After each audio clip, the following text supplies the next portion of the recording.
پیار کرتے ہیں، محبت کرتے ہیں تو اس کے موبائل میں ریچارج بھی کروا رہے، اس کے ساتھ ریسٹورنٹ میں کھانا بھی کھا رہے ہیں، اس کے ساتھ سال بھر 6 مہینہ ساتھ میں رہتے بھی ہیں، اور جس دن محبت نفرت میں بدلتی ہے اس کے چہرے پر ایسڈ ڈال کر کے اس کا چہرہ بھی جلا دیتے ہیں۔ نہ پیار میں سب جائز ہے، نہ جنگ میں سب جائز ہے۔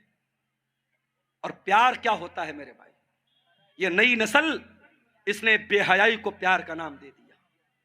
میں سڑک پر ابھی آ رہا تھا، کار میں بیٹھا ہوا تھا، ادھر سے لڑکی جا رہی، ادھر سے لڑکا جا رہا ہے، وہ اس کو دیکھ رہی، وہ اس کو دیکھ رہا ہے۔ مجھے بڑا افسوس ہوا، میں نے اپنے کار کے ساتھیوں سے کہا یہ کیا طریقہ ہے میرے بھائی؟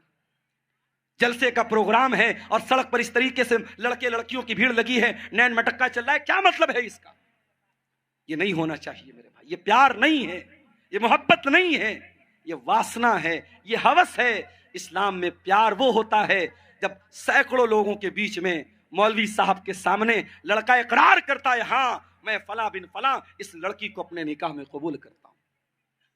پیار تو یہ ہوتا ہے جب صبح آپ اٹھیں تو بیوی کہے چلیے جائیے گوشت لے کے آئیے، سبزی لے کے آئیے، دھنیا لے کے آئیے، وہ ذمہ داری اٹھانے کا نام پیار ہوتا ہے۔ یہ پیار بابو سونا والا پیار نہیں ہوتا ہے۔ یہ کسی کے موبائل پر ریچارج کرا دینے سے پیار اور محبت ثابت نہیں ہوتی ہے، معاف کیجیے۔ نہ پیار میں سب جائز ہے، نہ جنگ میں سب جائز ہے۔ دنیا کی نظر میں جنگ کا کوئی قانون نہیں ہے۔ اسرائیل کی فلسطین سے لڑائی چل رہی ہے، 7 اکتوبر کو حماس نے حملہ کیا اسرائیل پر، اسرائیل نے کہا ہم جواب دیں گے۔ اسرائیل نے جواب دیا، پورے غازہ کو تباہ کر دیا، پورا شہر غازہ تباہ، چھوٹے چھوٹے بچے ان کی لاشوں کے چیترے اڑ گئے، اور یہ دنیا خاموش تماشائی بنی بیٹھی رہی۔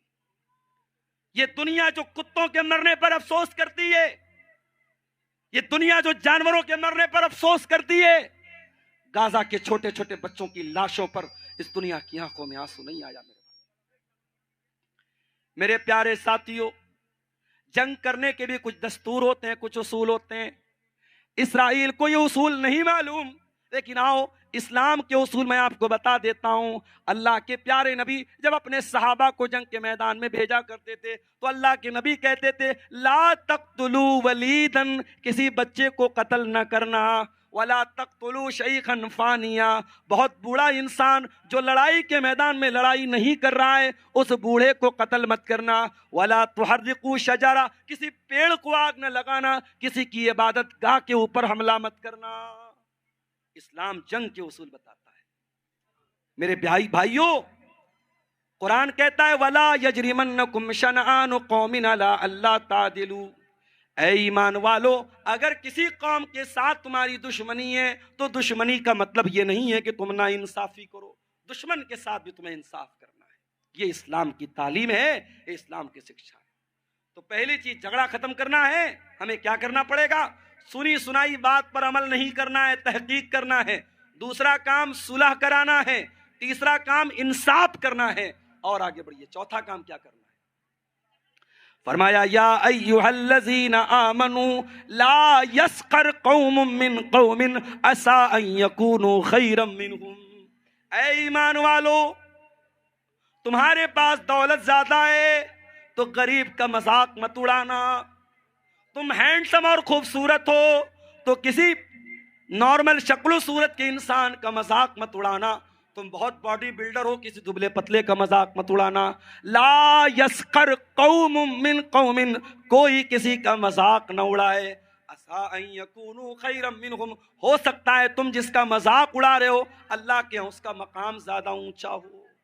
ہم نہیں جانتے، ہمیں لگتا ہے ہمارے پاس دولت ہے ہم بہت تیس مار خواہ بن گئے، اللہ تعالیٰ کے ہاں دولت کی قدر نہیں ہے میرے بھائی۔ اللہ تعالیٰ کے یہاں کتنے غریب لوگ ہیں جن کی شکل دروازے سے دھکا دے کے بھگا دیں، ان غریبوں کی اللہ تعالیٰ کی اتنی ویلو ہے، اگر وہ اللہ کے نام کی قسم کھا لیں اللہ ان کی قسم کو ضرور پوری کرے گا۔ میرے پیارے ساتھیو، اللہ کہہ رہا ہے کوئی مرد کسی مرد کا مذاق نہ اڑائے، وَلَا نِسَاءٌ مِّن نِسَاءٍ، اور کوئی عورت کسی عورت کا مذاق نہ اڑائے۔ اس کے بعد فرمایا وَلَا تَلْمِزُوا أَنفُسَكُمْ، اور ایک دوسرے کو عیب نہ لگاؤ، ایک دوسرے کو تہمت نہ لگاؤ، ایک دوسرے کے بارے میں بری بری باتیں نہ کرو، گندی گندی باتیں نہ کرو، ایک دوسرے کو عیب مت لگاؤ۔ قرآن کے 30ویں پارے میں ایک چھوٹی سی سورت ہے، وَيْلٌ لِكُلِّ هُمَزَةٍ لُمَزَةٍ، بربادی ہے، جہنم ہے ہر اس انسان کے لیے جو ہومزہ ہو اور جو لومزہ ہو، جو اشارے سے کسی کی برائی کر رہا ہو یا زبان سے کسی کی برائی کر رہا ہو۔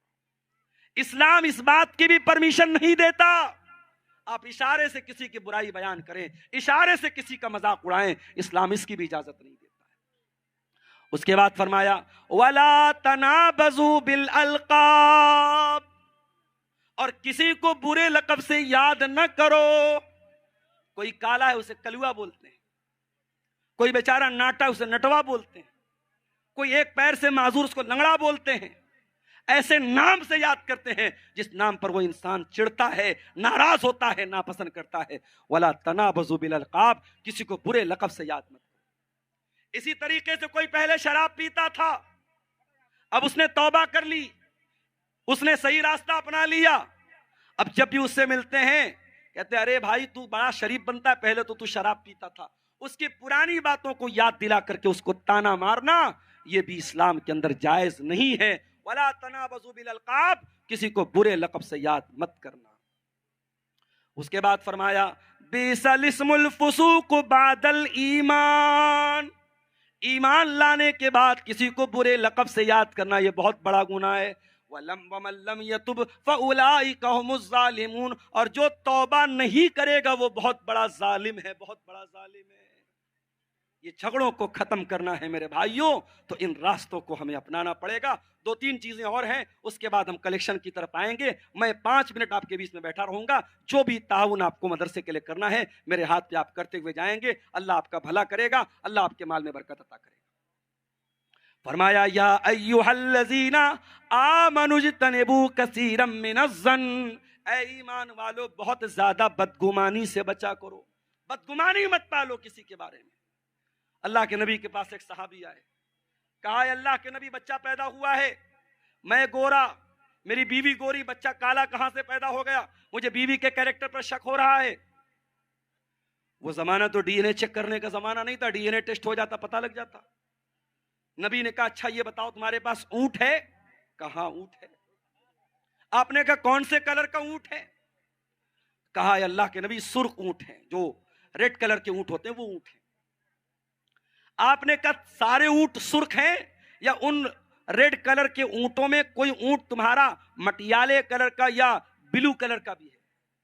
کہا اے اللہ کے نبی مٹیالے کلر کے بھی کچھ اونٹ ہیں۔ آپ نے پوچھا جب سارے اونٹ سرخ کلر کے ہیں، سرخ رنگ کے ہیں، تو ان سرخ رنگوں میں یہ بلو رنگ کا، یہ مٹیالے رنگ کا اونٹ کہاں سے آ گیا؟ کہا اے اللہ کے نبی ہو سکتا ہے اس کے باپ دادا میں کوئی بلو رنگ کا کوئی مٹیالے رنگ کا رہا ہو اور اس کی رگ کھینچ کر کے چلی آئی ہو اور بچہ اس کلر کا پیدا ہو گیا ہو۔ آپ نے فرمایا اے میرے پیارے صحابی، اگر اونٹوں میں یہ پاسبل ہے تو انسان میں بھی یہ پاسبل ہے۔ اس کی وجہ سے اپنی بیوی کے اوپر شک کرنا جائز نہیں ہے۔ اسلام کی تعلیم یہ ہے، اسلام کی تعلیم یہ ہے، کسی کے بارے میں بدگمانی مت کرو میرے بھائی۔ ضروری نہیں ہے کہ مولانا صاحب رات کو 2 بجے اگر چیٹنگ کر رہے ہیں تو کسی سے غلط ہی چیٹنگ کر رہے ہیں۔ ضروری نہیں ہے کٹیہار کے کسی سنیما ہال کے پاس سے کوئی گزر رہا ہے تو فلم دیکھ کر کے ہی آ رہا ہو۔ ضروری نہیں ہے کوئی بائک پر کسی برقع والی لڑکی کو لے کے جا رہا ہو تو اس کی کوئی غیر عورت ہو سکتا ہے اس کی کوئی رشتہ دار ہو، اس کی بہن ہو، اس کی بیوی ہو۔ ہمیں کسی کے بارے میں بدگمانی کرنے سے جہاں تک ہو سکے اپنے آپ کو بچانا چاہیے۔ ہمارا مسئلہ کیا ہے؟ جب مسئلہ ہمارا اپنا آتا ہے ہم بچنے کے 1000 راستے نکال لیتے ہیں، لیکن جب مسئلہ دوسرے کا آتا ہے ہم سامنے والے کو کوئی بینیفٹ دینے کو تیار نہیں ہوتے۔ میرے پیارے ساتھیوں، جیسے اپنے لیے تم بہانہ تلاش کرتے ہو دوسروں کے لیے بھی بہانہ تلاش کیا کرو، دوسروں کو بھی معاف کر دیا کرو، دوسروں کے بارے میں اچھا گمان رکھا کرو۔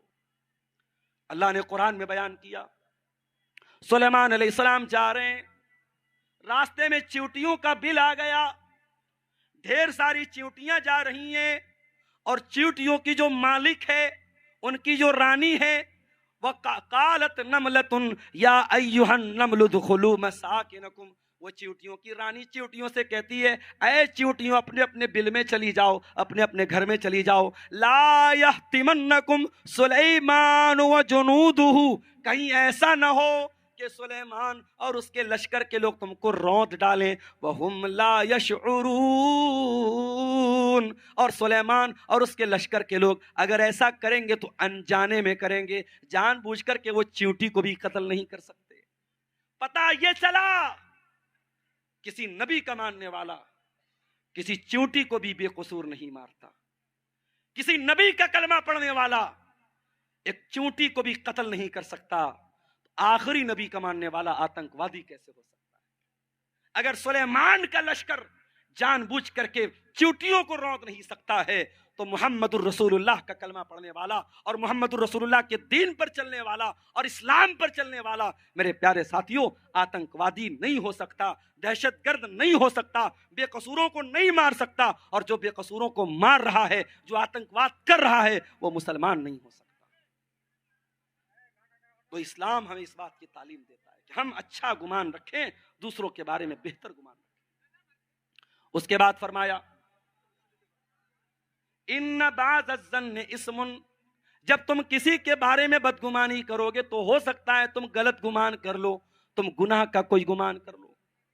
اس کے بعد فرمایا ولا تجسسوا، اور کسی کی جاسوسی مت کیا کرو، ولا یغتب بعضکم بعضا، اور کسی کی غیبت نہ کیا کرو، کسی کے پیٹھ پیچھے اس کی برائی مت کیا کرو۔ ایحب احدکم ان یاکل لحم اخیہ میتا، کیا تم یہ پسند کرو گے اپنے مرے ہوئے بھائی کا گوشت کھاؤ؟ جب تم یہ پسند نہیں کرو گے تو غیبت کیوں کرتے ہو؟ غیبت کرنا بھی تو اپنے مرے ہوئے بھائی کا گوشت کھانا ہے۔ جب ہم کسی کی غیبت کرتے ہیں گویا کہ ہم اس اپنے مرے ہوئے بھائی کا گوشت کھاتے ہیں۔ انسان کا گوشت کھائے یہ ہم سوچ بھی نہیں سکتے، تو جب ہمارے لیے یہ بڑا ناگوار ہے تو غیبت کرنا، آج ہماری مائیں بہنیں معاف کیجئے گا غیبت کے معاملے میں ایک نمبر کی ہوتی ہیں، جہاں 4 عورتیں بیٹھی ہوں ضرور کچھ نہ کچھ غیبت ایک دوسرے کی کریں گی۔ میری بہنوں، میری ماؤں، اپنی زبان کی حفاظت کرو، غیبت سے اپنے آپ کو بچاؤ۔ اور آخری بات اللہ نے فرمایا یا ایھا الناس انا خلقناکم من ذکر و انثی، اے لوگو ہم نے تم کو ایک مرد اور ایک عورت سے پیدا کیا ہے، وجعلناکم شعوبا وقبائل، تمہیں برادریوں میں بانٹا ہے، تمہیں خاندانوں میں بانٹا ہے، کوئی شیرسابادی ہے، کوئی شیخ ہے، کوئی انصاری ہے، کوئی یو پی کا رہنے والا، کوئی بہار کا رہنے والا، کوئی بنگال کا رہنے والا، خاندان الگ، کلچر الگ، رہن سہن الگ کیوں ہیں؟ لتعارفوا، تاکہ تم ایک دوسرے کو پہچانو۔ برادری کے نام پہ، خاندان کے نام پہ، علاقے کے نام پہ ایک دوسرے کو حقیر سمجھنا، اپنے آپ کو اونچا سمجھنا، یہ اسلام کی تعلیم نہیں ہے میرے بھائیوں۔ آج ہمارے سماج میں بہت سارے جھگڑوں کی بنیاد کیا ہے؟ تعصب۔ ایک برادری والا اپنے آپ کو اونچا سمجھتا ہے، دوسرے کو حقیر سمجھتا ہے، اس وجہ سے بھی بہت سارے مسئلے میرے پیارے ساتھیوں پیدا ہوتے ہیں۔ تو سورہ حجرات کی ان آیتوں میں اللہ تعالیٰ نے ہمیں اور آپ کو جھگڑوں کو ختم کرنے کے لیے یہ سولوشن دیا ہے۔ اگر میں نے جلدی بیان کیا ہے، اگر ان چیزوں پر ہم عمل کریں گے انشاءاللہ ہمارے جھگڑے ختم ہو سکتے ہیں۔ میرے بھائیوں بہت ادب کے ساتھ آپ سے گزارش ہے، میرے پاس بس 5-10 منٹ کا ٹائم ہے، آپ آئیے اور آگے بڑھ کر کے میرے ہاتھ میں آپ مصافحہ کی شکل میں اس ادارے کے لیے، مدرسہ اصلاحیہ کے لیے جو تعاون آپ کو کرنا ہو آپ کیجئے۔ انشاءاللہ میں دعاؤں سے بھی آپ کو نوازوں گا، اور انشاءاللہ جس مقصد کے لیے آج کا یہ پروگرام ہوا ہے اللہ تعالیٰ اس مقصد کو کامیاب کرے گا۔ یہ ہمارے حاجی صاحب نے لا کر کے پھر یہ رقم دی ہے، اور یہ کسی بھائی نے 200 روپیہ لا کر کے دیا ہے، اور یہ مزید 700-800 روپے کی رقم آئی ہے۔ اللہ تعالیٰ ہمارے ان تمام چندہ دینے والوں کے چندے کو، یہ رمجم ہوٹل کے مالک عبدالجبار بھائی ہیں، انہوں نے 1000 روپے کا چندہ پیش کیا ہے۔ اللہ ان کے تعاون کو قبول فرمائے رب العالمین۔ آئیے آپ لوگ آئیے، مولانا صاحب کے دستے میں بہت اچھا موقع ہے، اس سے بڑھیا موقع اور کیا ہو سکتا ہے؟ آئیے میرے بھائی آگے